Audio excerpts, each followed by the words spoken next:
Amalan yang banyak yang bisa masukkan orang dalam surga. Namun ada amalan-amalan pilihan yang memudahkan seorang masuk dalam surga. Contohnya adalah berbakti kepada kedua orang tua. Kalau orang tua kita masih hidup, maka itu adalah jalan termudah untuk masuk surga.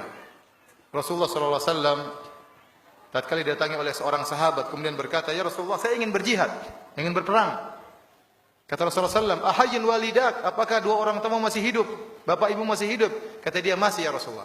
Kata Rasulullah SAW, "Maka berjihadlah dalam berbakti kepada kedua orang tuamu." Ini dalil bahwasanya berbakti kepada kedua orang tua termasuk jihad. Perlu perjuangan, perlu pengorbanan waktu, pengorbanan harta, tapi pahalanya luar biasa. Demikian juga ada seorang laki minta izin untuk berperang. Kata Nabi SAW, "Ahayyatun walidatuk?" Apakah ibu masih hidup? Kata dia, "Masih hidup ya Rasulullah." Kata Rasulullah SAW, "Lazimilah kaki ibumu, di situ surgamu." Di situ surgamu. Jadi kalau kita punya orang tua, dua orang masih hidup, itu dua pintu surga. Layani mereka, berkhidmat kepada mereka berdua, insya Allah kita mudah masuk surga, sangat mudah. Makanya Muhammad Ibnul Munkadir pernah berkata, kata dia, "Saya semalaman mijit kaki ibuku. Sementara saudaraku sholat malam. Tapi kalau suruh tukeran pahala saya enggak mau." Kenapa? Karena mijit kaki ibu itu pahalanya besar. Ini secara umum baik bapak-bapak maupun ibu-ibu. Terkhususan kepada ibu-ibu, cara mudah untuk masuk surga, taat kepada suami. Suatu hari Rasulullah SAW bertemu dengan seorang wanita. Rasulullah SAW bertanya kepada wanita tersebut, "Bagaimana posisimu di hati suamimu? Sungguhnya suamimu itu adalah surgamu atau nerakamu?" Kalau seorang wanita taat kepada suaminya, insya Allah mudah masuk surga. Tapi kalau seorang istri selalu membangkang kepada suaminya, maka ini berbahaya bagi dirinya. Kemudian di antara pahala yang sangat besar, salat 5 waktu. Salat 5 waktu, jangan pernah ditinggalkan. Seorang salat 5 waktu adalah modalnya, modal terakhirnya. Kalau sampai ditinggalkan sekali, dia akan mudah meninggalkan yang lain.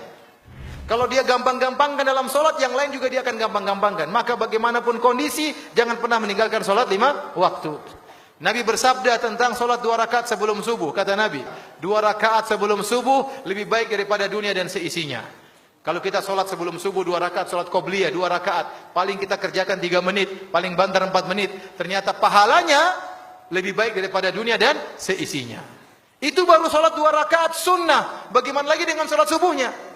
Padahal kita tahu para ulama sepakat salat fardu lebih afdal daripada salat sunnah. Nah, kalau salat sunnah pahalanya seperti ini, bagaimana lagi salat fardunya?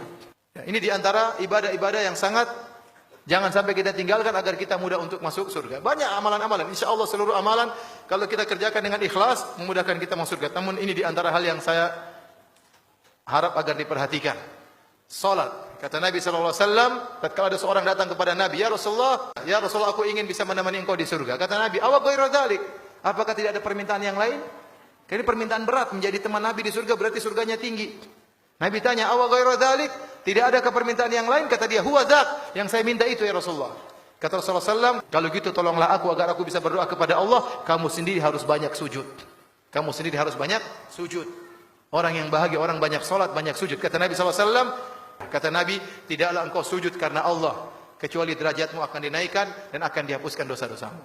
Semakin orang banyak sujud, dia semakin tinggi di sisi Allah. Meskipun mungkin orang lain merendahkan dia, tidak memandang dia, tapi dia sangat tinggi nilainya di sisi Allah Subhanahu wa Ta'ala.